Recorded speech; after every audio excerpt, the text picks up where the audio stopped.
giving you a heads up that we are going to likely have to reschedule, and I'm not sure how we're gonna do that, so I have to figure this out. The class on August 6th because of work. I have a hearing the next day and a meeting that day so about it, so. I think it's the 5th, isn't it? What? August 5th. I'm sorry, Monday the 5th, correct, right, sorry, yes. That's the one we are likely going to have to, if we can figure this out, so, think about it, and next week, we will, I guess, there's not a lot of flexibility in the schedule this time, so. Now, I mean, a couple choices are, as much as I hate it, and it's already so ridiculous, such a long class, you know, one is just to have each class go a little longer, but it's already a 3-hour class, I recommend if you want that. So then we have to figure out if there's a doable, it's summer, so most of you are taking fewer classes, I don't know, all of you, so we'll figure this out, but not this week, it's a heads up, think about when you could, I think for next time, just think about what your options are, you know, what you have available. Okay.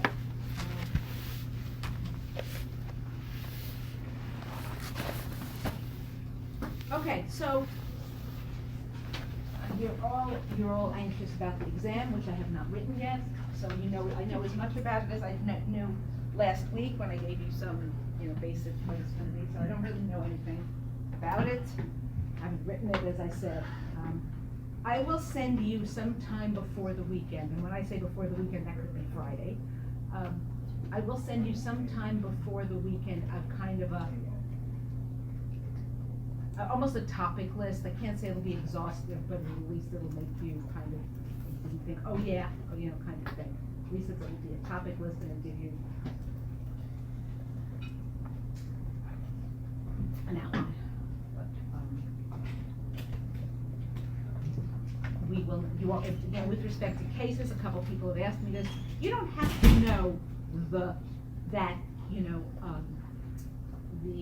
Euclid v. Ambler Realty, okay, what was the name of that case? I don't remember. You don't have to know what year it was. You don't have to know, you have to know what the basic holding of the case was. Why does that case matter?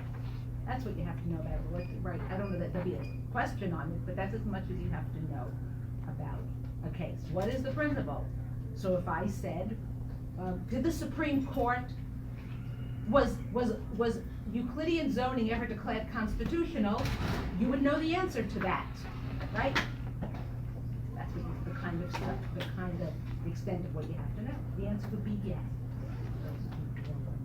Because that's what Euclid does. It says zoning is, essentially it's constitutional, right? So there's not, there's not that many cases, but the ones that we have listed, that's really what you have to know, just sort of the basic holding, the principle that this case upholds.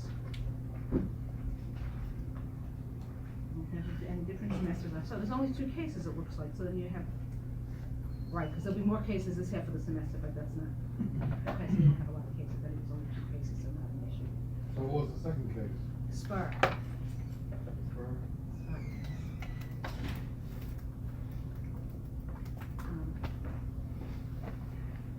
But I would suggest you pull out the syllabus, go through the topics that are listed.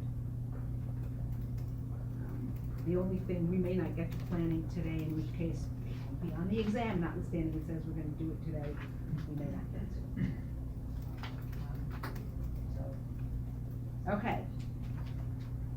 Everybody, I know several of you emailed me your article summary. If you didn't and you have it, just, bring it up at some point.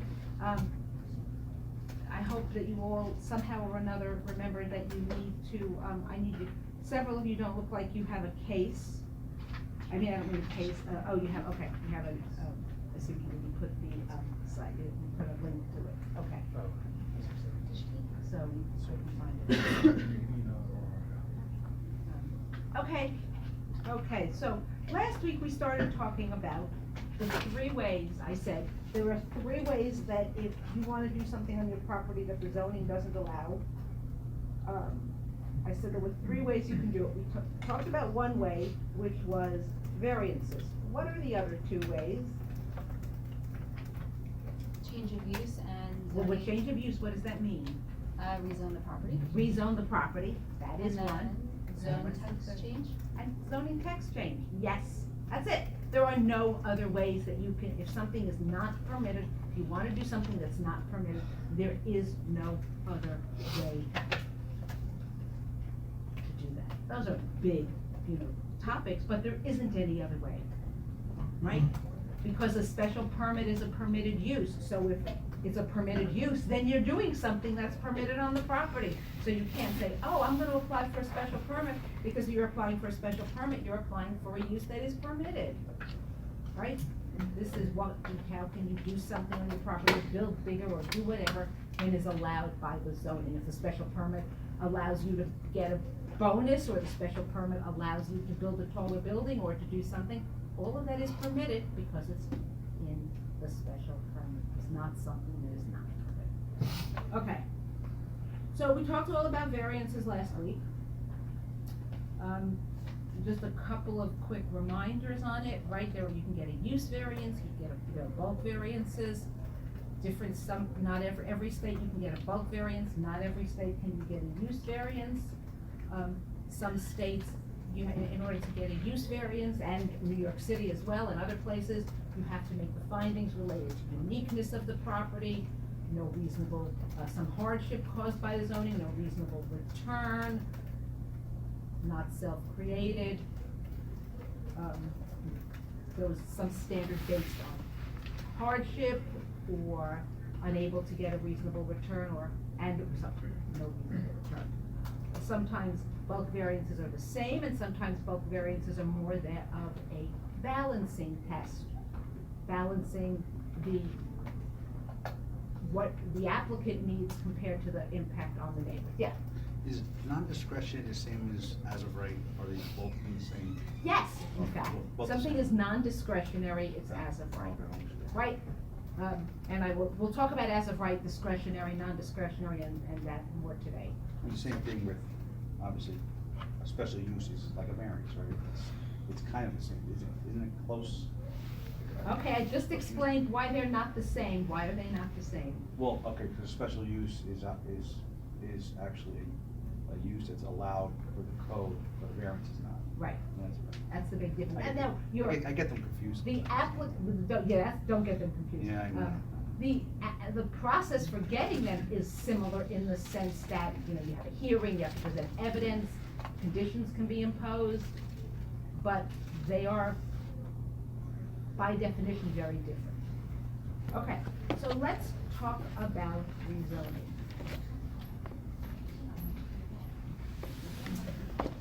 So rezoning is a change in the zoning map. Remember, because just because you rezone a piece of property to something called R100 tells you nothing about R100. Right? New York, R10, I guess you have a 10 FAR, so maybe in New York to some degree. In some cases, those numbers are approximate what your FAR is, but not always, and certainly less true today. But the number could mean anything, because you know nothing about what it means to have a piece of property that's zoned R100. Will tell you nothing about it anywhere, except that you can most likely put residential use on it. Right, because any place, if it begins with R, you're gonna have the right to put residential use on it. I can't imagine any place where something beginning with R doesn't mean you can't, doesn't allow residential use. But that's all that you will know from something, a zoning that's called R100. So you don't know if an R100 has a higher density than an R90, or a greater density than an R90. Because there's nothing about the term itself that means it. C means, most places will mean commercial, but commercial, you don't know what that means. Does commercial include office? Does commercial include stores? What kind of uses does commercial include? Calling something commercial doesn't tell you. Some places manufacturing might be M zones, some they might be I zones for industrial. You might have a whole slew of other kinds of districts that we don't have in New York, and even other major categories. So remember, rezoning just changes. So right, we all talk about upzoning and downzoning. So what is an upzoning? An upzoning means that you are changing the map to a district that allows a greater development or lesser standards, fewer restrictions, right? Could be either. But it essentially, for the developer, is better. Whatever better means. Now, in a place like, and I say, so in a place like New York, it means you go from a, to sit very simply, you just get a higher density. But it could also mean fewer restrictions, right? You're taking off some of the limitations. And a downzoning, right, reduces the amount of developability or imposes additional standards for it. I swear I had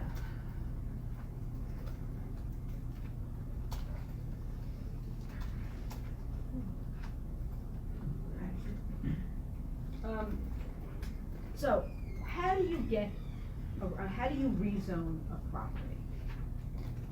There's no, this is every city zoning code is gonna have a slightly different procedure. Right, it all depends on the city and the state. In some cases, the state might set the procedure. In some cases, there's more discretion for a city to do, right? So New York City as a charter city sort of can do what it wants with some certain limitations, but villages have rules, towns have more explicit rules. Generally, there's a few things that are generally applicable. Notice, before a city does a rezoning, adopts a rezoning, there has to be a notice. That notice could be limited. It could be very little notice, but there has to be some kind of notice. Sorry, what do you mean by notice? Somewhere, so who adopts a rezoning? What agency or entity or who? I'm sorry? City planners? City planners do not adopt a rezoning. Who adopts a rezoning? Who adopts? DOB? BOB has nothing to do with zoning. Nope. Appeals? Sorry? Nope. Who, well, let's start with the first question. Who adopts a zoning resolution in the first place? Legislature. Legislature. So who can change legislation? Legislature. Legislature. Right? Legislation. A zoning ordinance is legislation. It can only be changed by more legislation. Okay, so so the legislature could not meet in secret, at midnight tonight. The legislature couldn't meet and decide to rezone a piece of property. Can't do that. That's the kind, so the notice could be somewhere, maybe it's as simple as an agenda that says consideration of rezoning of property located on some address. That was posted a week, where was it posted? In the old days, everything had to be posted in newspapers. Now, sometimes, a lot, it's like, what kind of newspapers? Well, it could be essentially the Federal Register or a city register, wherever the city puts its official announcements, which may mean that nobody really practically gets notice of it, but it is publicly available. So some kind of notice somewhere. So they told, so they post it then, right? 'Cause I know like Well, in they suburbia, they make you take out. Well, no, suburbia, I didn't, when I say it has to be noticed, there's no they. Who has to do that is gonna depend on who the applicant is. So the applicant will post it though, they. So the applicant is generally going to be required to post something. Sometimes the city may also be. So, if you have to post it in notice, who gives the notice to the newspaper? But generally the applicant has to give the notice. But in some cases, the village, the town, the city has to give the notice of a public hearing. It's a city's public hearing, so the city has to provide the notice. So you don't always know it's always gonna be. Now remember, we're talking about rezoning.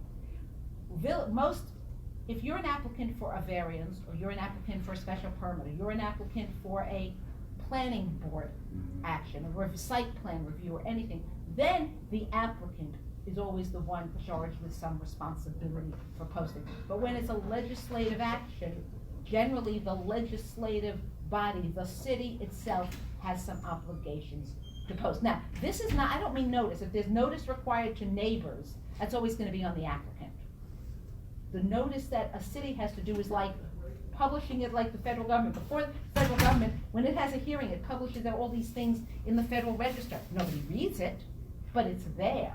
So New York City does the same thing.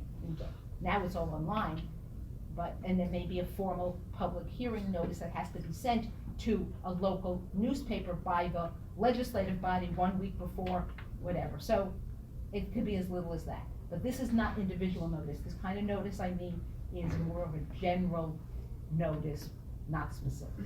And the applicant, he can ask for rezoning of. We haven't, let's wait, let's Okay. get there. Okay. So, right, so the simple question is, or the simple, generally, so we're just talking process, right? What's the, how do they do it generally? So there will always, as far as I know, be some requirement of notice. It's very limited, it can be very short. And this is, I'm not talking specific notice, right, notice to the neighbors. There's always going to be required a general notice. Kind of, as I say, in the local newspaper on July 17th, just picking the day, on July 17th, the city council shall consider the following proposals. That's it. And that's posted in the New York City, has a city, essentially a city register where those things are posted. And that's it. There's no other requirement, but it's not secret. So when I say it has to be some kind of notice, I just mean these can't be done in secret, pretty much. Every state, every city is going to vary. It's all going to be set out in a zoning ordinance. So if you wanna know how to rezone, you look at the zoning ordinance, or you look at state law, because sometimes it's just set out in state law. Now, in some states, before a legislative body can approve a rezoning, it has to be reviewed by, maybe approved by, a planning department. So let's think New York City. Who approves rezoning in New York City? The New York City Council, right? The planning board, the process requires review by the planning commission, but they don't actually, at the end of the day, they're not the ones who approve it or not. It's the city council. And any place else, it's the legislative body that approves it.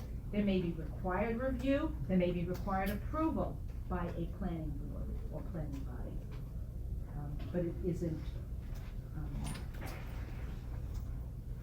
in New York State, local municipalities are required to submit a proposed rezoning to the county planning agency.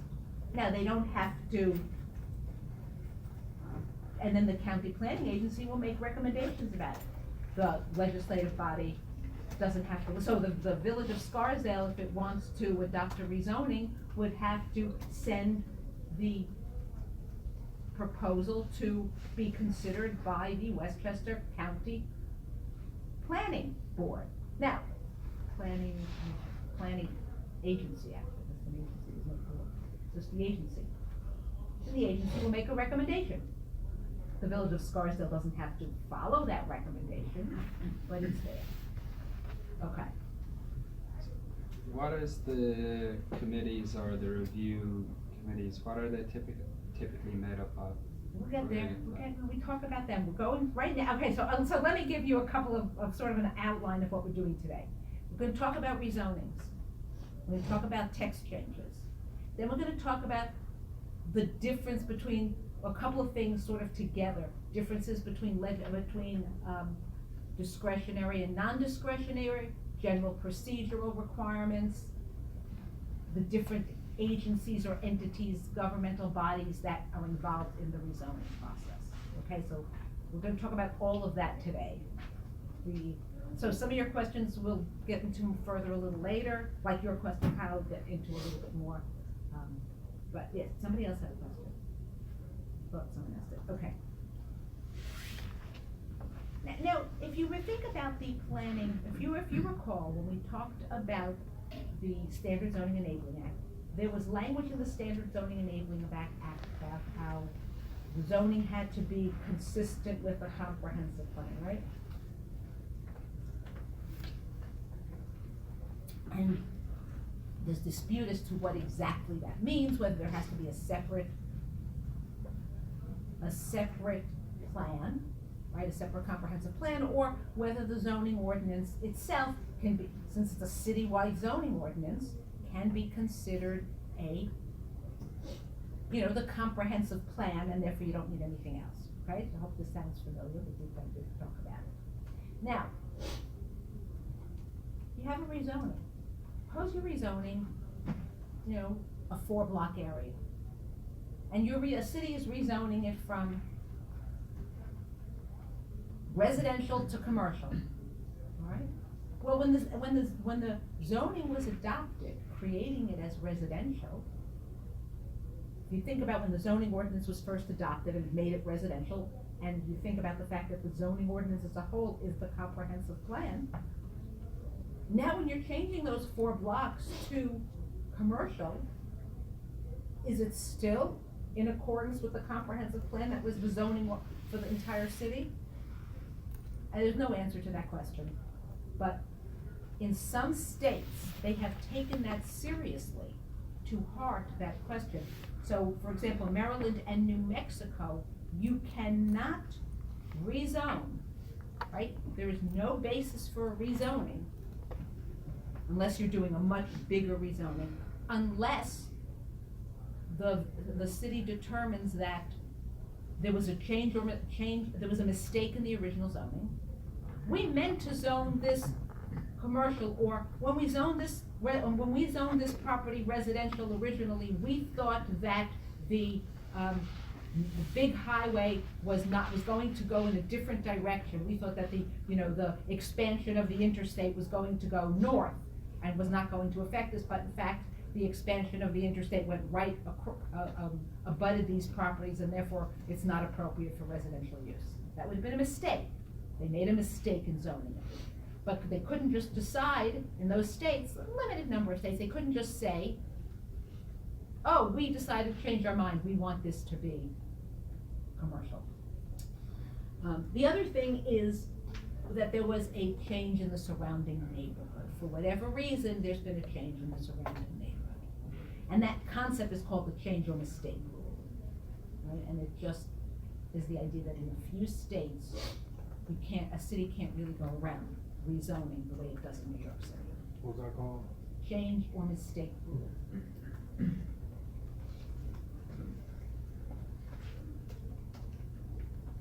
Oh, there's another exception in some states. In some states, again, I think Oregon is one. When you rezone legislation is policy in theory, right? Conceptually, legislature is a policy, sets policy when it adopts laws.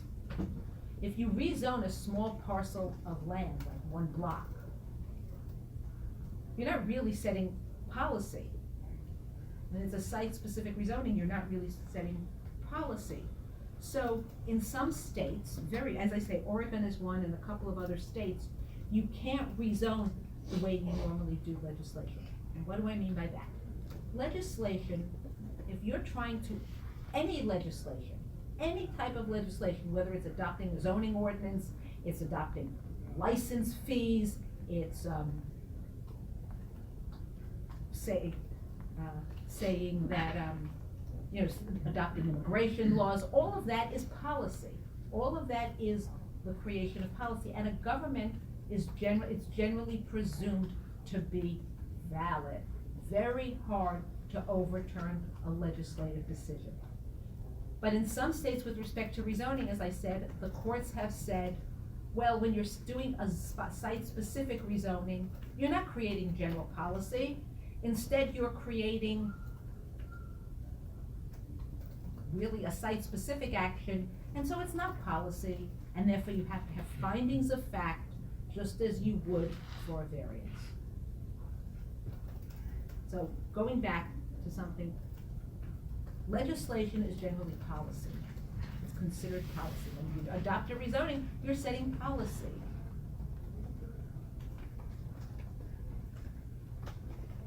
And it is generally considered to be valid. It is very hard to overturn a legislative action. All right, who can apply for a rezoning? Depends, but generally anyone. Anyone who owns a piece of property can apply for a rezoning for that property. Governments can do rezonings on their own, right? The city of New York decides it wants to rezone, what did it just adopt? Bay Street, there's a Staten Island rezoning currently being considered by city planning. Bay Street, Staten Island. So, the city of New York, that's a city of New York rezoning, right? It's going through the process. At some point, the city council will consider whether or not to approve it. Now, all of you are going to, somebody is going to ask me about ULURP. I'm not gonna talk specifically about ULURP. ULURP is a process, that is all it is. Every city has rules for what that process is. Does it have to go to a planning board first? Or can a legislative body just consider it without having it gone to a planning board? What kind of notice does there have to be? Who's entitled to notice? Who has to make the notice? Does an applicant have to give notice to neighbors? If so, what kind of notice do they have to give? All of that is part of the process, and that varies in every city. The specifics of it vary, and ULURP is New York City's process or procedure for doing that. Complicated, it's all kinds of things, but that's what it is. How do you write it? How do you Write it? ULURP, ULURP, capital letters. And we're not gonna talk about it this week, I just wanted, because somebody usually asks me, what about ULURP? ULURP is a process, we're doing a lot of things, but it is a process, including for rezoning. You had a question? You answered my question. Okay. All right, so you want to apply for a rezoning. Leaving aside those states where you have a change of a state rule issue, are there any limits to a rezoning? And there's one very important limit, and it's called spot zoning. It is not valid to adopt, I'll tell you what it is in a minute, but the simple principle is you cannot adopt a rezoning if it is spot zoning. You don't apply for, right, no one's gonna go out and say, I want spot zoning for my property. Spot zoning is illegal.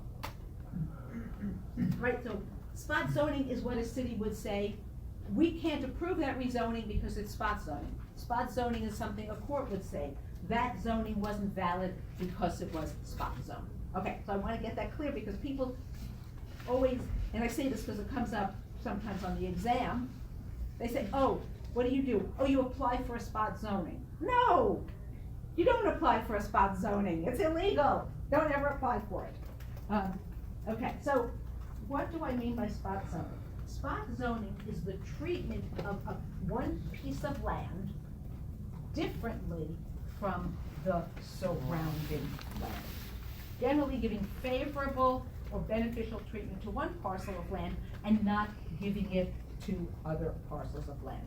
Very often in that case, it's to the detriment of neighbors, right? If, going back to my residential to commercial, if, let's assume it was only a small area, and the city was rezoning from residential to commercial, and every other property in the area was single-family housing, and now the city decided to rezone one block for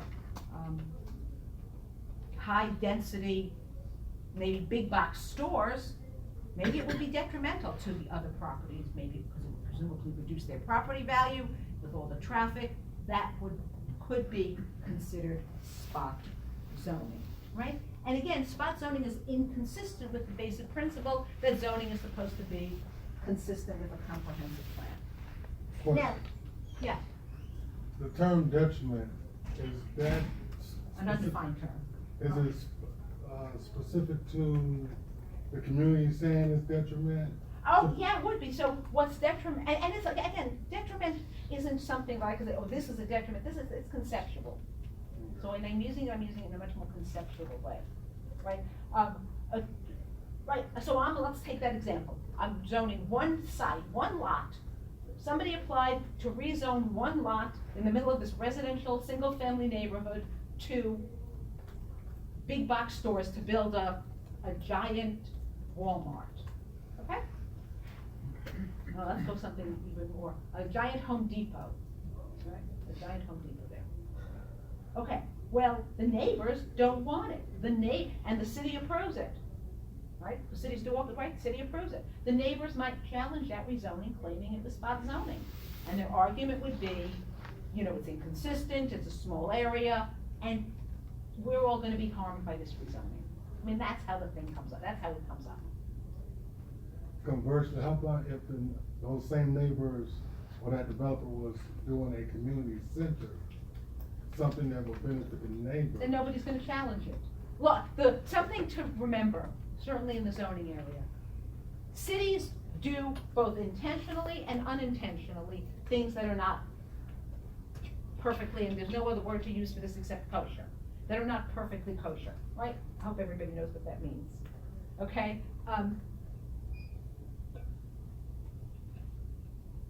Sometimes accidentally, you know, they rezone something, they don't think of it as spot zoning, they think it's a good idea, and it turns out not to be. Things like that happen. If nobody challenges it, you know, nobody challenges it. Just because it happened didn't mean, just because a city did something doesn't mean that it was legal, doesn't mean that the city was corrupt. It just means the city did it. City thought this was a good idea and rezoned it. Then the courts say, wait a minute, it really wasn't good. That's how all this comes up.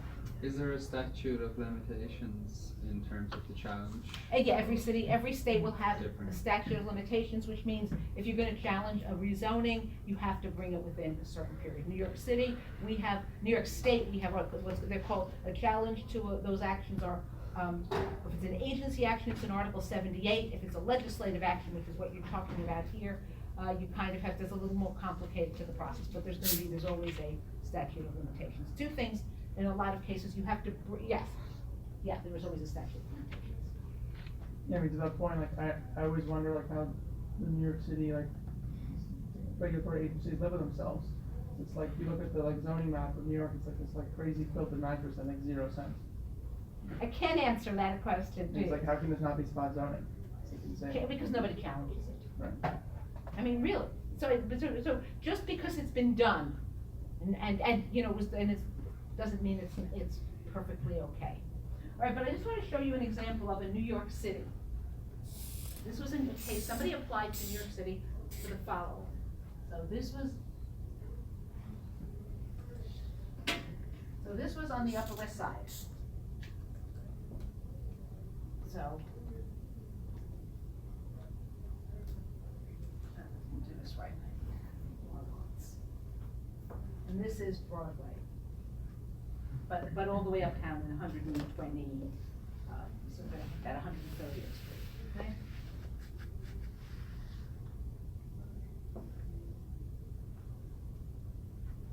I think there should be another block.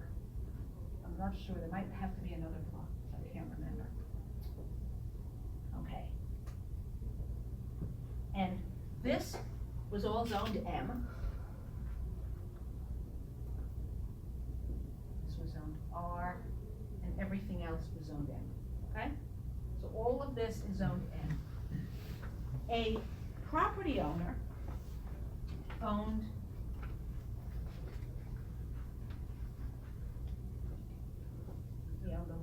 a lot here, and I think he owned a lot, he owned this lot, and he owned this. He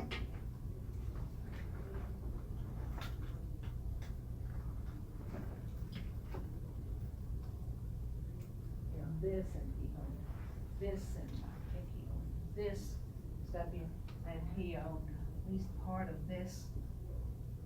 Must be another block, because he owns something on this block, down here, all right? He owned 5 parcels, yeah, he owned 5 parcels of land, individual lots on, and he applied to rezone them to residential. Actually, he applied to rezone them to commercial, which would allow residential use. And city planning rejected it. I mean, he never even went through the process because they wouldn't, because they said to him, the only one they accepted was this one. So they rezoned this to, whatever his commercial that he wanted, and the others they said was not. Oh, so this must not be right, because this would have been, must have been another. So then I drew this wall, okay. It must have been, now let's leave it at 5 because I can't remember. I'm sorry, I can't remember, there were 5 individual ones, but, oh, it must have been in the middle of the block, that's why, okay. Apply to rezone all of these from M to commercial in order to have residential use. And city planning said it couldn't approve it because it would be spot zoning, right? Because you were in, these were 4 of these sites were in the middle of a manufacturing block, in a whole manufacturing neighborhood, and there was no residential use here, and to allow residential use, there would have been spot zoning. Rezoning this site was okay because it was abutting a residential district. Was he rezoning it to residential? He wanted to rezone to commercial for to allow residential use. That's what he was doing. Why didn't he just go for residential? Why didn't he go to commercial to try to get residential? If he wasn't gonna get commercial, how would he ever have gotten residential? I mean, as simple as that. So he would never, not in a million years have even considered rezoning in the middle of a manufacturing district residential. Now it's a whole different thing, we have MX, but at the time that happened, it didn't really do. So spot zoning is always legal? It's always, Doesn't it occur though? I have cars all over the place. That's what I just said. Cities do illegal things intentionally and unintentionally. If no one challenges it, then it happens. Was it light manufacturing? Was it like an M1 or? It was an M1. I thought M1 you were allowed some commercial use. You are, but he didn't want commercial, he was interested in residential, It's okay, no, yeah. okay? And the city said that was not zoning. Now, how big an area, you know, does a spot mean it's one lot in the middle of a block? Does it mean if I'm outside someplace where we measure by acres, is it 1 acre? It's surrounded? There was a case where the applicant was applying for something like 45 acres. He wanted to rezone in the middle of an agricultural district. He wanted to rezone a 45-acre parcel, right? So we're not talking something, tiny. It was a decent-sized parcel to single-family residential use, a subdivision, essentially what you think of. And the court said that was spot zoning. Why? Because he was treating a particular parcel very differently, because in an agricultural zone, you're likely to have, one house maybe per farm, right? One house per 25 acres, maybe one house per 50 acres. And he wanted to rezone, the 45 acres to be, 5 acres, 5 units per acre, 10 units per acre, whatever he wanted to zone them as. And the court said that was spot zoning. So it isn't as simple as if it's a small enough parcel. It's really, are you treating that parcel significantly differently from the surrounding neighborhoods? Yeah. Isn't that inherently flawed, because if you are rezoning, it's gonna be different from the surrounding areas anyway? Yes, but it's a different, if I'm in a commercial, if I'm in an R10 district, and I rezone, if I'm in New York City, right, if I'm in a district that allows me to build 50 units on my property, and I rezone, and everybody else around has 50 units, and I rezone to allow 75 units, yeah, it's different, but it may not be significantly different. If I'm in a manufacturing district, an argument for doing commercial might have been, assuming he really wanted to do commercial, would have been, for example, well, commercial isn't really that different from manufacturing. So if New York City didn't allow residential in the commercial district, it might have made sense to do a commercial use only, because it's not that different from manufacturing. It's really sort of, okay? Or let's assume it was rezoning from manufacturing to residential. Maybe the argument would have been, well, in 1961, it was appropriate to zone this property for manufacturing, but over time, everybody else, 75% of the blocks in the surrounding neighborhood have gotten variances.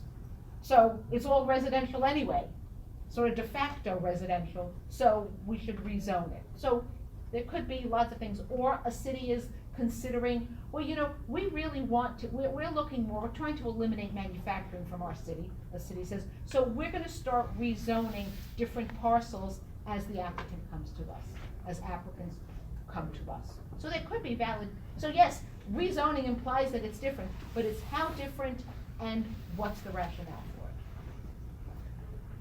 What's the difference again between a variance and rezoning? What's the difference between, can anyone else answer that question? A variance is when you're asking for relief for your property from a specific aspect of the zoning law, and a rezoning is changing the entire zoning law for your area.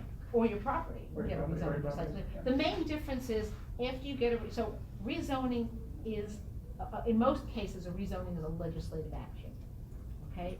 Leaving aside a few specifics, there'll be less distinct difference in a place where you have to make findings of fact, but the main differences between a rezoning and a variance are, that one is a legislative decision, a policy decision, rezoning, the other one requires evidence. Okay, so we didn't really talk about that yet, but we will. Because it's when a state, when the federal government adopts a piece of legislation, do you know, have you ever paid attention to something the city or the state or the federal government is doing? Probably more likely the federal government. Have you ever paid attention to whether or not they sit there and look at evidence?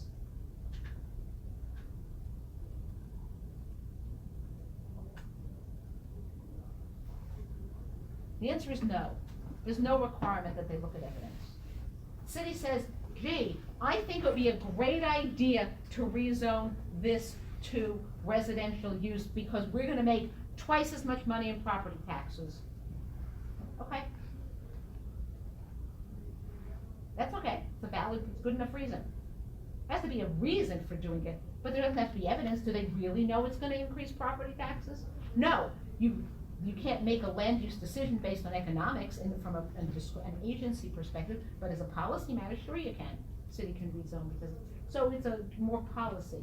A variance requires evidence, right? You have to demonstrate that you meet findings. To get a rezoning, you don't need to demonstrate that you meet any findings. Because there are no findings connected with a rezoning, because it's a legislative action. The other difference is that when you get a rezoning, at the end of the day, let's assume this worked, this piece of land will now be zoned R. Isn't it? Be zoned R, with all commercial and residential. If I got a variance for that, the zoning map would still show it as a manufacturing district. The other thing is that because a variance is specific, it may or may not, there's much more control than in a rezoning. Okay, you had a question? Yeah, I was gonna ask you, was a variance changing the map and you already answered. Okay, then, so you had a question?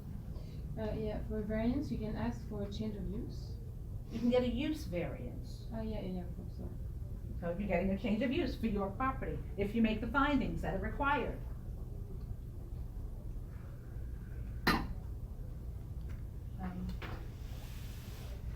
So, when a court looks at spot zoning, is it significantly different than the surrounding property? Is it consistent with, if there is a comprehensive plan, is it consistent? Does it benefit the property owner often at the, and increase costs to neighbors, right? There's also something called reverse spot zoning, actually, where somebody's property is downzoned differently, right? So let's assume this is an M1 5 district, which allows a 5 FAR, and the city decided to downzone this to an M31, which is probably a 1 FAR. Now, there could be a valid reason for rezoning at M31, which is, while it's a lower density FAR, it's a lot more uses permitted. Manufacturing uses permitted in M3 districts, so it isn't always clear why we do it. But let's assume this was always residential, and the city decided, aha, we're gonna downzone it because we don't like this guy. That's illegal too. It doesn't happen very much, and it is completely illegal. That's more likely to be determined, right, somebody's gonna challenge that much more likely, because they'll know about it. It's your property, you know. But you might not know. And the reason you might not know is, remember I said that the notice requirements are very general? You own a piece of property, you're operating your property. You don't necessarily pay any, if you're not planning on doing any development on your property, you're not paying attention to what's going on, changes. And even if you're planning on developing, you just might not know. Any questions? Everyone's got straight about what spot zoning is? Alright, so I mean, so from a challenge perspective, remember I said legislation is generally considered valid. So the reason spot zoning, so when can you overturn it? When there's no valid basis at all for a zoning action. When it's arbitrary, right? It's completely arbitrary, just as a policy matter. Then it would not be.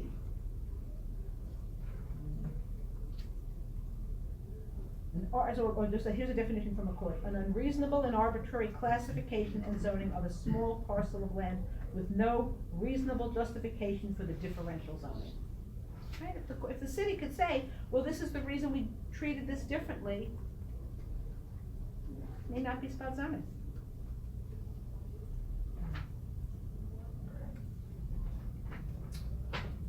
Text amendment. Questions on rezoning? Okay. Now, as I said, this was all zoned I think it was M15. Is that the highest density, M15 was M3? What, highest density manufacturing use? Yeah. Is an M16. I'm gonna say, okay. M3, as the numbers get higher for manufacturing, you're allowed more intense uses, right? An M3 is not friendly to residential neighborhoods, kind of uses, where an M1 could very well be, friendly, But when you talk compatible. about, when you talk about down zoning before, you were saying that. That's why I said it's not so clear, if you were going from an M15, Right. let's say, to an M31. It was less valuable, really, than. Well, it might or might not be. If I wanted to open some kind of business that was only permitted in an M3 district, I might wanna go to an M31 district. Yes, I have less density, but my uses are expanded. So, I mean, sometimes it's not, I couldn't tell you if that was a down zoning or not. Generally, you consider it a down zoning, Yeah. because it's less density, but for some person, that could have been I make blank, and whatever it is that I make is not permitted in an M1 district. So the only way I can put whatever it is that I do over here is if I rezone it to M3. Okay? All right, so text change. The only way, remember that the only way you know that what a zoning district means is if you change, is by looking at the text. So, right, New York City has Soho and NoHo are zoned M15A and M15B. It's an M1 district, which means, in theory, there's no residential use, except the zoning resolution says that M15A and M15B allow something called joint living work quarters for artists. And M16D, right, also a manufacturing district. Residential use is allowed in M16D districts. How do you know that? You only know it by going to the zoning resolution. And you just mentioned, shared living quarters for artists. Joint living work quarters for artists. Would that be considered discrimination? If you're Against whom? only allowing artists. You could discriminate a city can always discriminate, as long as you have not affected a protected class. They couldn't allow one race, one religion, one ethnic group, one sex. Well, sex is not covered by the Constitution, by the way. So they couldn't have allowed one race, one ethnic group. Cities make distinctions all the time. Distinctions, only time you can't make a distinction is if you're what's called a suspect class. Race, religion, ethnicity. Sure, I'm missing a couple of things. National origin. So national origin, that's right. Yeah, national origin, right. Race, religion, ethnicity, national origin. Gender. Gender is not protected by the US Constitution. And if you were, let's say you had a place where. Now, it's protected by a lot of laws, but it's not protected by the Constitution. Could you, let's say you wanted to subsidize rent for artists, would there be an issue with that? Does it matter? Oh, there's no suspect class, Mhm. then I can make any distinction I want, of anything, right? The city could decide that people who,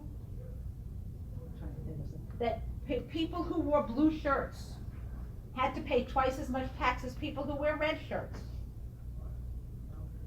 That would be ridiculous and they would be overturned because it would be arbitrary law, but assuming they came up with some, because, people who wear white shirts pay less tax than people who wear black shirts, because white reflects the sun and black absorbs the heat, and therefore it's better, white is better for climate change. I don't know. I mean, this is it's a ridiculous, law, but that would be perfectly valid. Okay? Distinctions are not necessarily illegal. All right, so just because you're looking at a piece of property that's zoned blank doesn't mean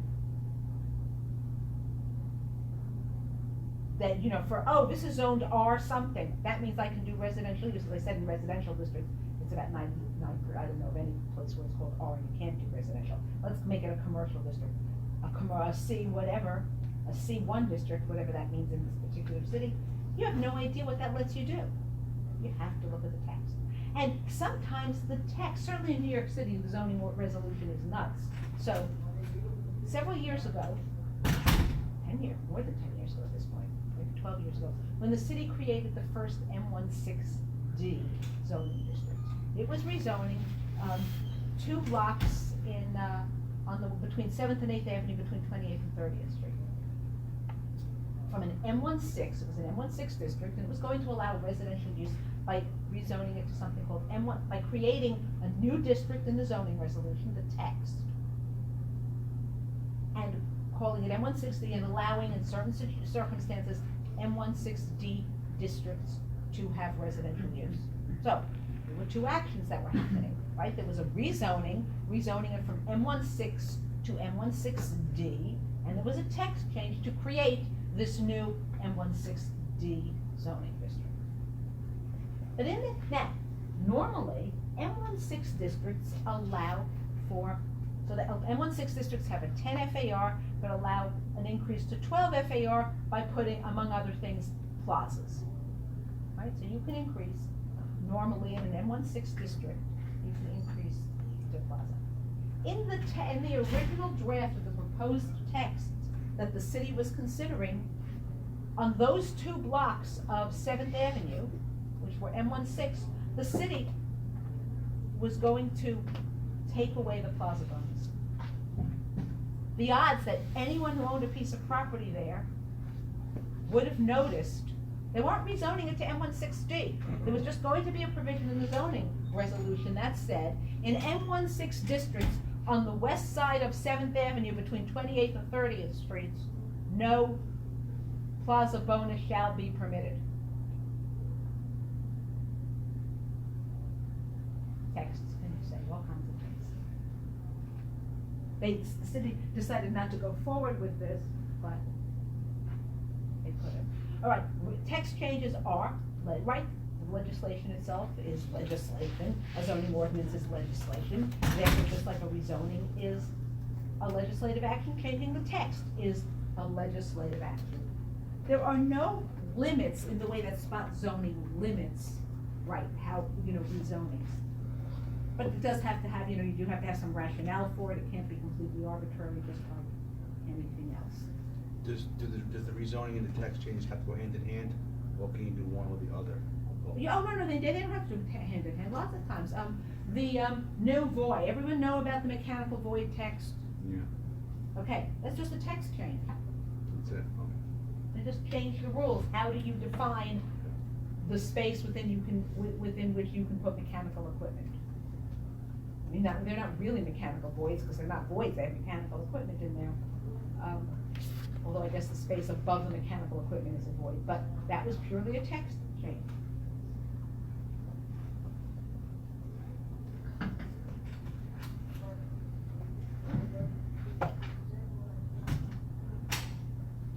Again, the same process, so to do them both, whether it's a rezoning or a text change, it may be the same process, or the city may have different processes for different actions, and it's gonna depend. I mean, there's always gonna be some kind of a notice, but there might not be notice. Okay. Now, who does all of this? So let's hope the computer is working.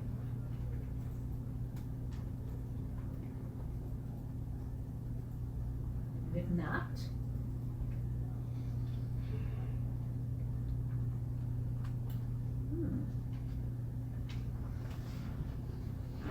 it's completely frozen.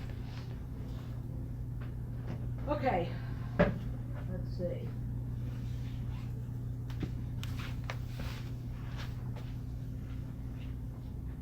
me see if I can't shut it down since I can't control delete it. Just physically push the button. You mean on the, to turn it off? Yeah. I may have to. If you said the mechanical void, sorry, was a text change, can people challenge the buildings that are currently utilized in a negative way in terms of the statute, or? Since I can't do this because there's no way to do this, let's see what happens. Maybe I'll turn this off first. And we'll start again, sorry, I did not, okay. I have a question. Uh-huh. So with the text change in the zoning for mechanical voids, could people challenge now the buildings that negatively utilize the mechanical void? Who would be the challenger? Residents? Neighbors. Yeah. Well, anyway, I'm just wondering if that's a legitimate Okay, challenge well, now. this is completely, oh, wait, okay, let's see, hopefully it'll start up. I'm sorry, ask me the question again and I'll start. The text change for mechanical void, is there a legitimate challenge for anyone within the Oh, city? sure, a lot of people, there's some challenges, a bunch of challenges going on now. Or did they? I think there's at least one challenge going Even on. for development projects that are being built right now, I mean. One of they the would things we will run talk about grandfathered. shortly is what happens in that situation. So we'll talk about it today. Okay. Right now, so I'm gonna start talking about this and hopefully we'll get the, okay, so who is it and what is it that does zoning? So let's kind of start with a simple process, right? So any type of zoning related process, who are the participants? You've got a city, you've got the property affected, so the property owner, whether it's they're the applicant or not, and you have other properties, right? You have neighbors. Those are always the three, right? Property owner, government, and the neighbors. Those are sort of always the three people or three categories of people who are involved in any kind of zoning. Now, when I say government, what agency of government is going to depend on what the action is. So, let's go through the different agencies. We have the local legislative body. What does the local legislative body do? They adopt zoning ordinances. They adopt rezonings, of course.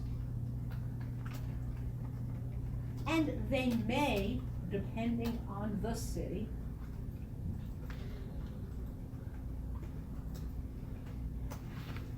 okay, well, let's see, the screen is on. They may, well, yeah, I didn't turn that on yet, I'm trying to get the computer back to be working before we get to the projector. They may or may, they may have the power to issue special permits as well.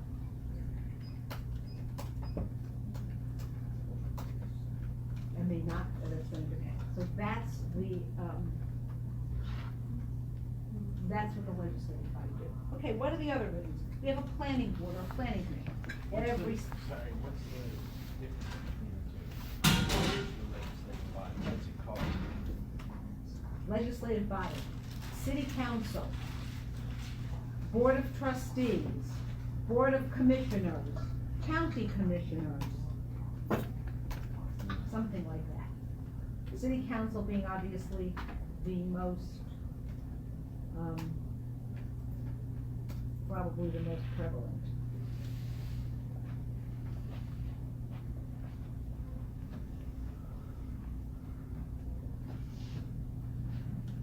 legislative body. Legislative body is the one that adopts all the laws. That's what the legislative body is in any city. They adopt the laws. Because a zoning ordinance is a law. Although technically you might not call them, anything a city adopts may not be called laws for various reasons, but they're laws. I mean, very technical, we don't care. Okay, legislative body. Planning board or planning commission.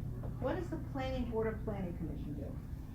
So, they do site plan. Now, we haven't talked about some of these, but we're gonna talk about all the different, kind of government agencies that might be involved in site plan approval. Review. Subdivision review. If there's a comprehensive plan, they may be involved, they're gonna be the ones who are gonna prepare it and adopt it. They may be required to review, approve changes to the zoning resolution and or changes to the zoning resolution, whether they're text or not. Some places, particularly if there's a comprehensive plan, then planning board is also going to have the obligation to, generally will have to, or may have some involvement in capital budgets. And not capital budgets in terms of money, but capital planning. Where are we going to put schools? Right, because that capital planning process is planning related.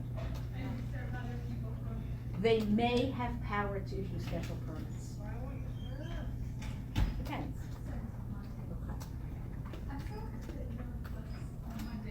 So when they do their review, are they Who does what review? the planning board commission or commission? Yeah.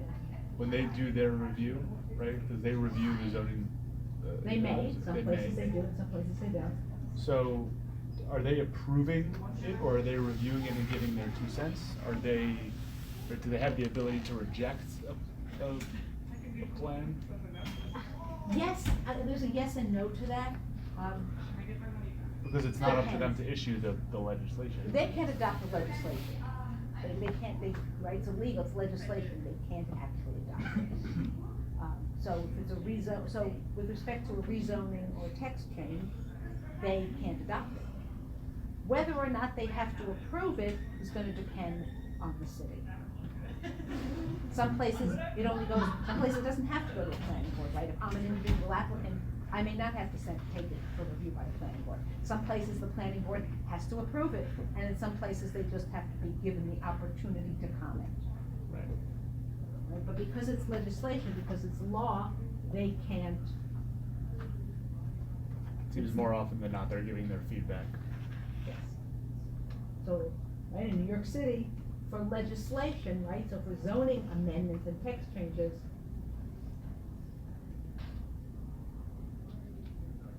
they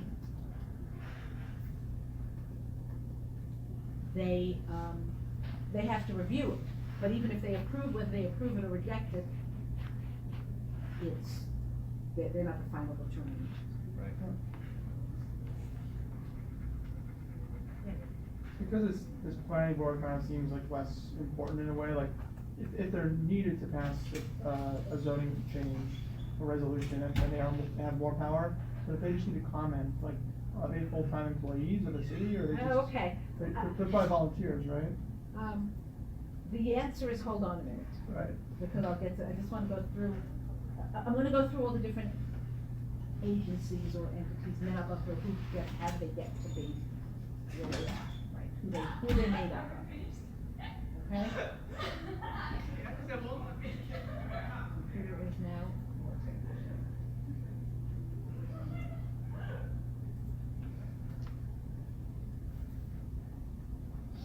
All right, getting distracted by trying to get the computer working again. Okay, so we have the planning board.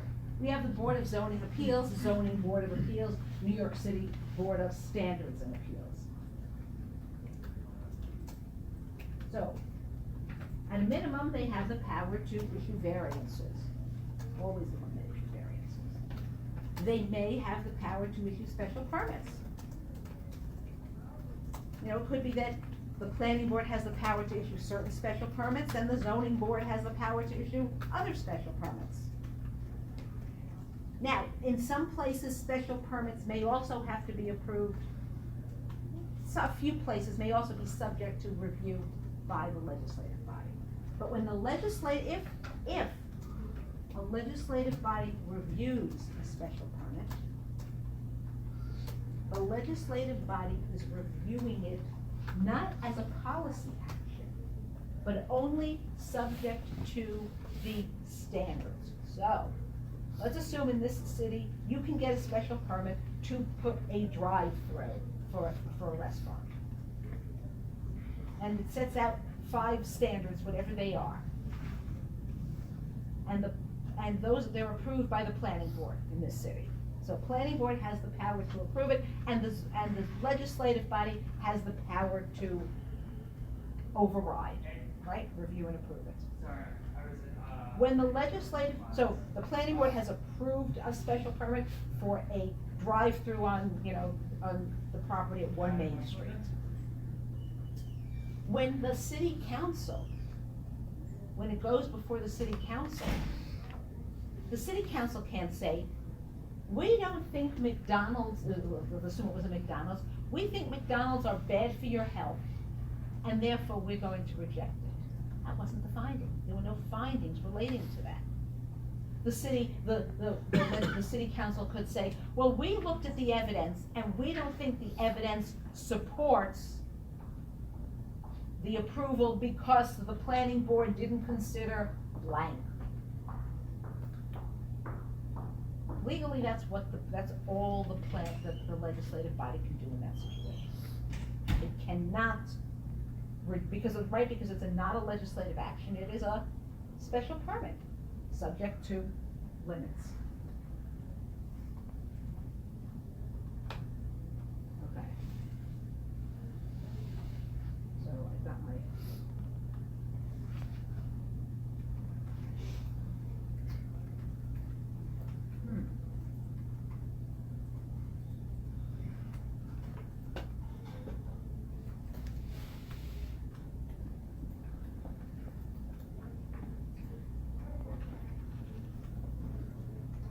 All right, so.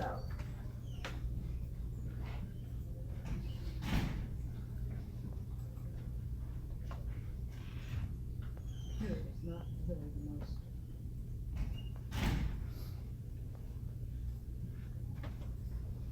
Okay. The lights on. Okay, so they have the power so the Board of Appeals, power to issue variances, they're the only ones who have the power to issue variances. Sometimes the power to issue special permits. They're the ones who interpret the zoning resolution. Now, the first interpretation is always done by a building department, right? You apply to do something on your property, and you say, I want to put this ice cream parlor, this fast food ice cream restaurant on my property, because my fast food ice cream, my Carvel, right, let's say the Carvel. Anyone know what Carvel is? No, let's find, what's the one that everyone would know? I don't know, an ice cream parlor, just call it an ice cream parlor or something. Haagen-Dazs, everyone knows what Haagen-Dazs is. Okay, so there are freestanding Haagen-Dazs stores. So you say, I wanna put a Haagen-Dazs store on my property. And you say, I'm permitted because it's a retail store, because we sell ice cream and pints. So I'm not a restaurant because we sell ice cream. Right? And you can't eat it you can't eat it there, you just take it out. So that's what the applicant says. And the building department says, no, you're not. You're a fast food restaurant. The applicant could then go to the Board of Appeals and say, I don't think the building department is right. I think that my Haagen-Dazs is a retail store and I should be permitted in this district. And it will be the zoning board that makes that initial determination, or the determination after the planning board. Or the opposite, the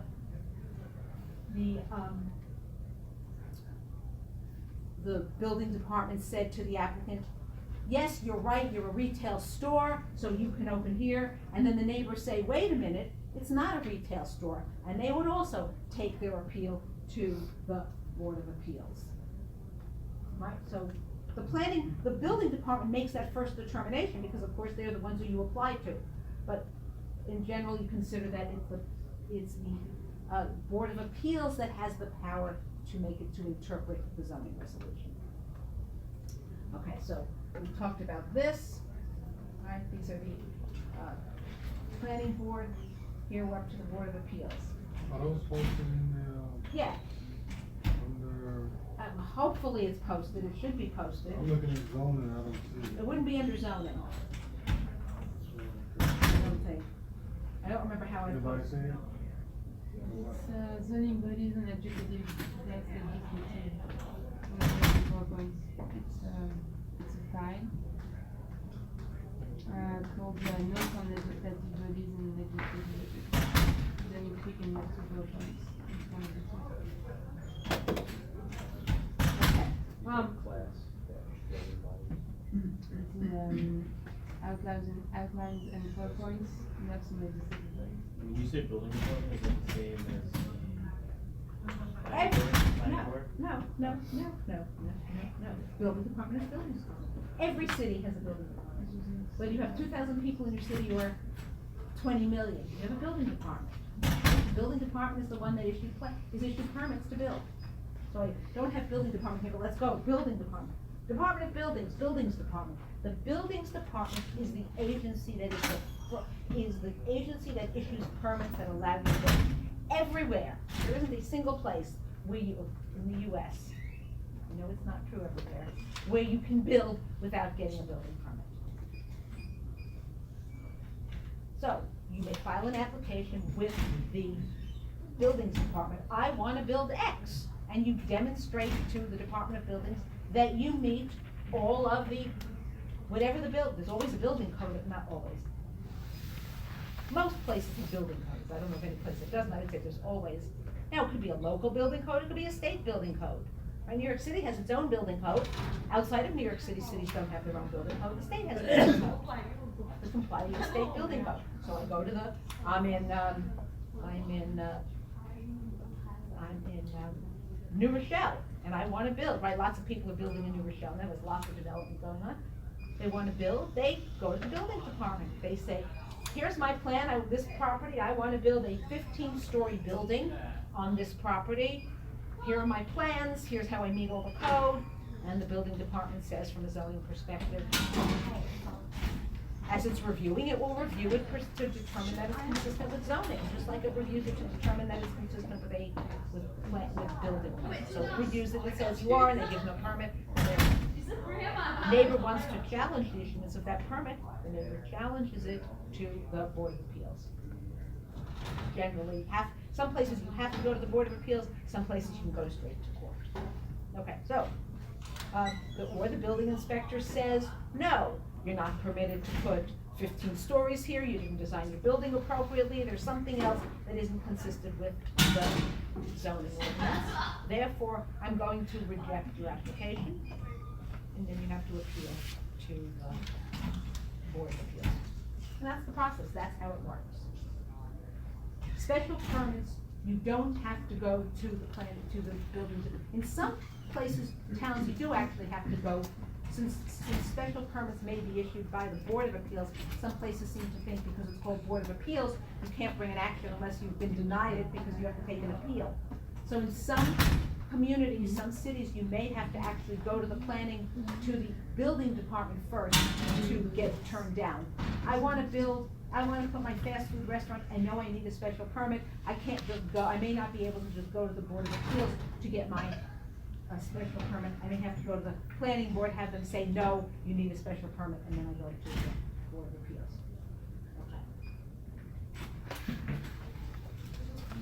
Okay. What else? Board of Architectural Review. I would say the vast majority of cities, certainly most suburbs, have boards of architectural review. What is a Board of Architectural Review? It reviews the architecture. It is purely aesthetics. They look at the building and say, we think that this building is too modern for this neighborhood. We think this building is designed too tall for this neighborhood. They're not reviewing, so they're not, it doesn't matter what the use is, they're just reviewing the aesthetics. What does it look like? We'll talk about coastal commissions later on in the semester when we talk about environmental review, but many communities that are on a coast, Atlantic, Pacific, Gulf of Mexico, Great Lakes, those are the coasts. Many communities that are on the coast have coastal commissions that review applications for development that's in the coast. Some places it's a statewide agency. California has a statewide coastal commission. South Carolina has a statewide coastal commission. New York doesn't. Different communities have coastal commissions. And they can have any other kinds of boards they want. Landmarks is another one. Based on what the city's concerns are, based on what the city's needs are, a city may create, assuming it has authorization to do that, different kinds of boards to review. Now, they're not gonna be able to issue variances, they're not gonna issue special permits, but they may have some power to review some aspect of the development. Okay, now,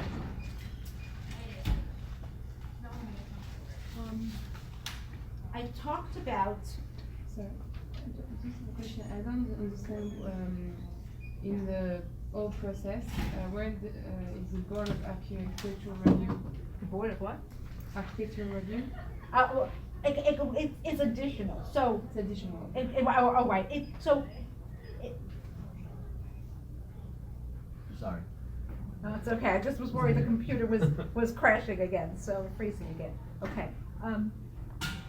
So the normal process is, you wanna build something on your site, whatever it is. It's either as of right, which there's very few as of right. Most places don't have as of right development at all, because they have site plan review, which we haven't talked about, we'll talk about it in a couple weeks. Let's assume you have as of right, there is as of right development, but let's assume you want a special permit. So you would apply to maybe you have to go to the buildings department to be turned down, maybe you can go straight to the planning board for site plan approval, for the special permit. So you file your application at the planning board, you get your special permit. Then, you go to the Board of Architectural Review, and the Board of Architectural Review reviews it, and says, because the special permit is really about the particular issue that was at issue, right? So maybe it was a special permit, I keep going back to my fast food, my drive-through lane. Maybe it was a special permit for a drive-through lane. So that's the planning board granted that. What would the Board of Architectural review? It's looking at I'm building a building. Maybe I'm building a building, right? I'm building a new restaurant so the restaurant is as of right? I don't need any additional review. I can put my restaurant as of right, but I needed a special permit for my drive-through. So now I've got my approval, and now I take that building and I go to the Board of Architectural Review. Or maybe I needed site plan review, right? So I've got which is much more likely. I wanna put a new restaurant here, I'm building a new building. I need site plan approval for the building, where it is gonna be on the site, how it's designed. I need a special permit for my drive-through lane, and then when I'm done, I go to the Board of Architectural Review. So Board of Architectural Review is generally after you've gotten all your other permissions, other than building code, because building code, right, you haven't yet gone back to the building department. After you get all your other approvals, then you go back to the building department, and they make sure that it all meets code. But Boards of Architectural Review don't come up until you've gotten your variance and/or you've gotten your special permit. Right? Then they come into play. Something like a coastal commission, they may be required to review before, as part of the special permit process. If you're in a coast, you may need approval from the coastal commission. So that could come at different times. But a Board of Architectural Review isn't gonna review until the building, in a sense, is approved.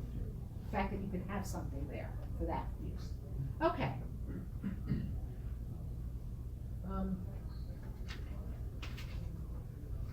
Now, why, before we get to this, to, I wanna go to this. It's also posted. Okay, so we've got all of those different agencies, entities that are involved in development, right? They're all involved in the development process. Okay, so now let's go and talk about this. As of right, no discretionary approval required. And then we'll go back to where I ended it before. No discretionary approval required. Doesn't mean no approval is required, it just means there's no discretion involved. That's all as of right means. So, if I wanna build an as of right building, I still have to comply with the building code. Doesn't mean, oh, I'm an as of right building, I can just build my building. No, I still need a permit. A non-discretionary approval, so another way of looking at it, is you have to prove, so when you get a building permit, a building permit is a non-discretionary approval. There's no discretion involved. If I comply with the building code, I am entitled to get a building permit. Not just the building code in New York City, and as of right, if I comply with the building code and the zoning resolution and with federal law regarding handicapped access and all those other laws, if I comply with all those laws, I'm entitled to get a building permit. I needed this much, I needed that much. And it often involves interpretation. As I said, I go and I say this is a retail use, not a restaurant, and the building department says, you're right. I've done that. It's not discretionary, and it's legally not discretionary. Now, New York City in New York City, you can get something called a certification for certain things. So, for example, if you want to build a plaza in New York City, it is as of right, but you can't just go to the building anymore. You can't just go to the building department and say, here are all the requirements to build a plaza. I need benches of this size, type, quantity, etc. I need, my lighting has to meet all of these standards. I can't just go to the building department and say, see, I meet everything. In New York City, you have to go to the planning commission to get a certification, that's what it's called. Now, the planning commission's role is simply to determine that you meet all the findings in the zoning resolution. There's no discretion applied, right? There's no finding like, is not inconsistent with development of the neighborhood, will not harm the neighborhood. All of the findings are very specific. They're numeric, they're clear. You either have the right number of benches with the right height and with the right material, or you don't. If you put a commercial building in a commercial district, it's as of right, right? Yes, but that's not what I'm saying, okay? A totally different issue, okay? But Okay. there is such thing as opposite. In New York City, you can do as of right. As of right means I can go to the building department, demonstrate that I'm complying with building code, I'm complying with the zoning resolution, I'm complying with federal, state laws, handicap, laws relating to handicap access, federal and state laws out there. And if I comply with all that, I get a building permit, and I go ahead and build. Maybe I want to build a building that is gonna get a bonus from putting a plaza in, right? The zoning resolution says you can get a 2 FAR bonus if you build a plaza. And the zoning resolution has pages and pages of standards. I can't go to the building department and say, I meet all these, because the zoning resolution says, no, first you have to go to the city planning commission and get a certification from the planning department, it's actually not from the commission, that says you have in fact satisfied these standards. It's non-discretionary because there's no discretion in it. No discretion means that there's no subjectivity about it. If you meet, if you can demonstrate, it's hard to demonstrate you're not inconsistent with development of the community. I think I'm not inconsistent, you think I am inconsistent. However, I can demonstrate that I have, using a plaza just because that I have that I need 14 benches, I've got my 14 benches. I have 3 different kinds of backs, I show that I have 3 different kinds of backs. I can demonstrate that. It is a factual, almost a calculation. Okay. These are just sort of a list of things that can be discretionary. Something called a certification in different places could be discretionary. New York City, we have authorizations and certifications. Certifications are not. Special permits are discretionary, variances are discretionary, rezonings and amendments to a zoning ordinance, text amendments are all discretionary. All legislative actions are completely discretionary. Because there are really no standards. The only limit is, it can't be arbitrary. That's pretty much it. It can't be arbitrary. If there's any kind of valid basis for it. It can't be arbitrary if there's any kind of valid basis for a city to adopt legislation, it will be upheld. Okay, so this is kind of a little bit of a summary, special permit, okay? Variance, so it's the person who somebody asked about the difference between variance and a special permit. This is just setting it up, and that's just pure sort of a summary of all of this. Now, going back to this one. Okay. Now, I talked about adopting changes to the zoning resolution, or zoning ordinance as being legislative. What do I mean by legislative? It's a formulation of general policy. There's no findings or proof required, except, as I said, in those cases where the courts have said, if it's a small area rezoning, you do have to have some evidence. But normally you don't, so we'll just leave it normally you don't. There's no procedural due process, I will come back to that in a minute. And the courts defer to the legislative decision. It is valid as long as there's some kind of valid thing, as long as there's some kind of reasonable argument for it. Alright? But actions by the Board of Appeals, actions by the planning board with respect to special permits and with respect to variances and maybe with respect to site plan and subdivision, they're not legislative because the planning board, the zoning board of appeals isn't creating general policy. The general policy is set in my law, right, in my zoning ordinance. What they're doing is they're applying it.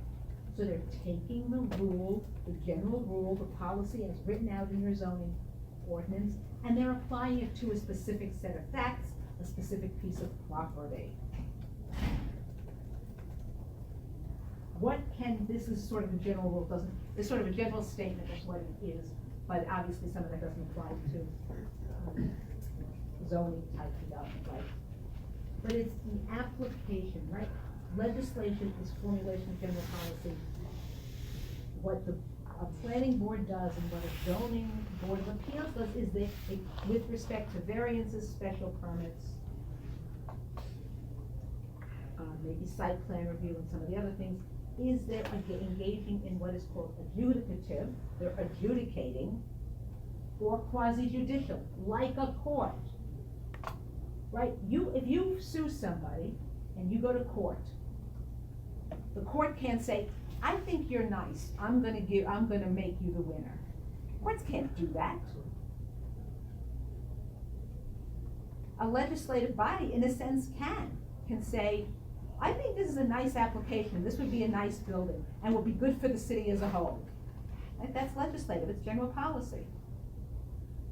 But when a planning board, they're making a decision, any agency making a decision on a variance or a special permit or a site plan, can't do that. They have to take the specific findings, the specific rules that are set out in the zoning ordinance, and apply it to the specific facts of a particular piece of property.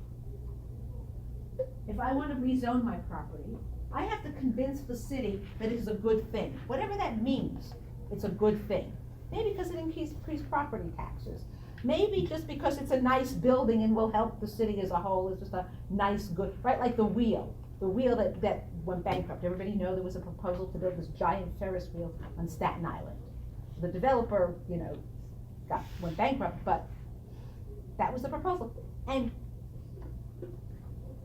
there was gonna be a rezoning to allow it. Now, and some text change, because I had to write it in. There's no, right, you couldn't say, well, there's no, standards for approving a giant Ferris wheel. No, the city thought it would be a good thing. And that was legislation. I don't have to prove, the owner of the Ferris wheel, the developer, didn't have to prove anything. I had to convince the city it was a good idea. If you're going for a variance or you're going for a special permit, you have to prove that you are entitled to it, that you make the findings. How do you prove it? By demonstrating evidence, by providing evidence, demonstrating that the evidence supports your application. All right, now, no procedural due process, procedural due process. I hope I have the slide for it. Yes. What is that? The U.S. Constitution says no person shall be deprived of property without just compensation. And it also says no person shall be deprived of property without due process of law. All right? So, procedural due process obviously are the minimum requirements for the procedure.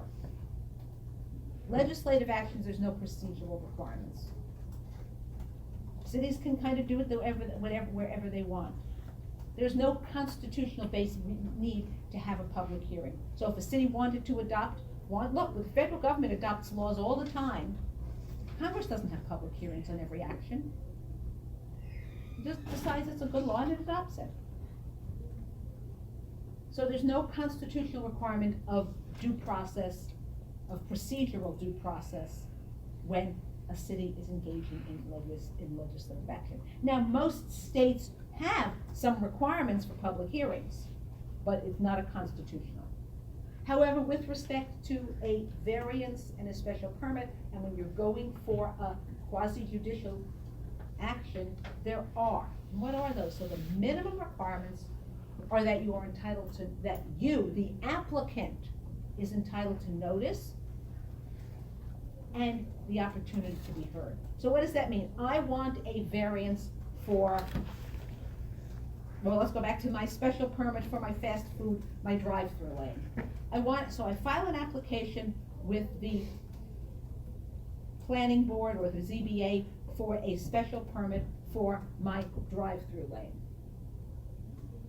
And the planning board, the members of the planning board get together and they sit among themselves and say, what do you think? And they decide to issue it. Right? They don't have a hearing, the applicant doesn't get to present, that would be a violation of procedural due process. At a minimum, the applicant has the right to make their case. That's essentially what that is. Now, in most states, but not a constitutional requirement, there's also a requirement that there be an impartial decision maker. Now, many states today have adopted ethics laws of some kind, setting limits. So, a decision maker cannot have a financial interest in a property that's before them. A decision maker cannot, their spouses cannot have an interest in it. They cannot work for a company where there's a financial. So so most states have ethics laws that limit the kind of the financial ties between the members of the boards and the agency. Okay, so just before we take the break, so who are on these boards and what's the difference? Legislatures are elected. In most states, everybody else is appointed. Planning board members are appointed. Zoning boards of appeal members are appointed. Boards of architectural review are appointed.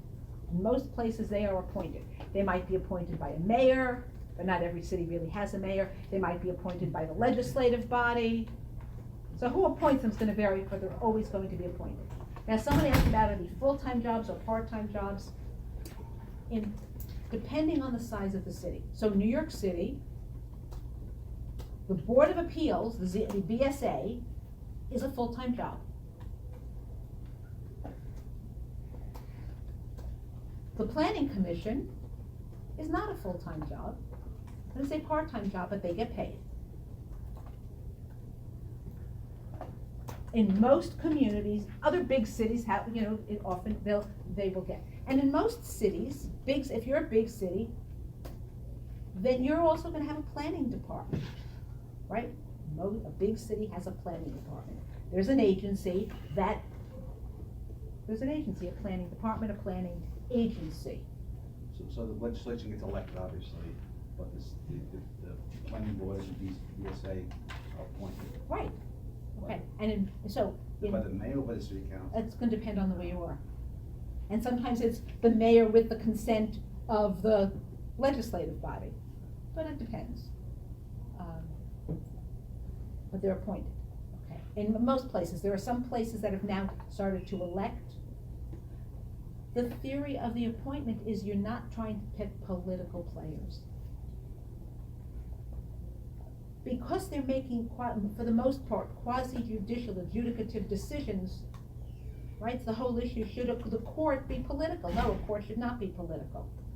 And so the members, but they're all gonna be, because who appointed them?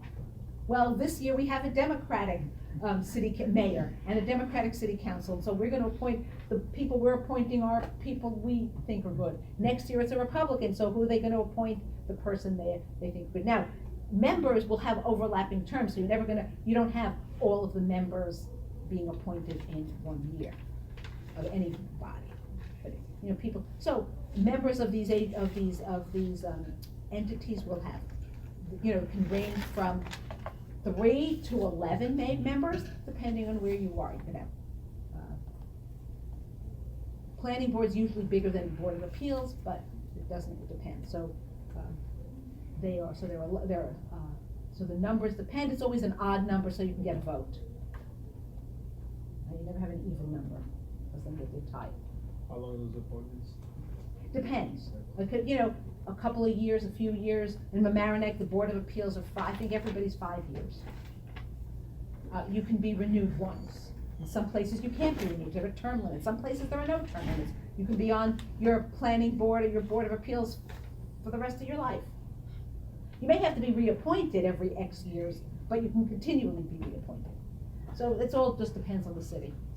And the people that get elected or appointed, are they people, professionals from the industry, or is it going to be anyone? It could be, again, it's gonna depend. For example, in New York City, the BSA, the charter has requirements. You have to have an engineer, you have to have an architect, you have to have a planner.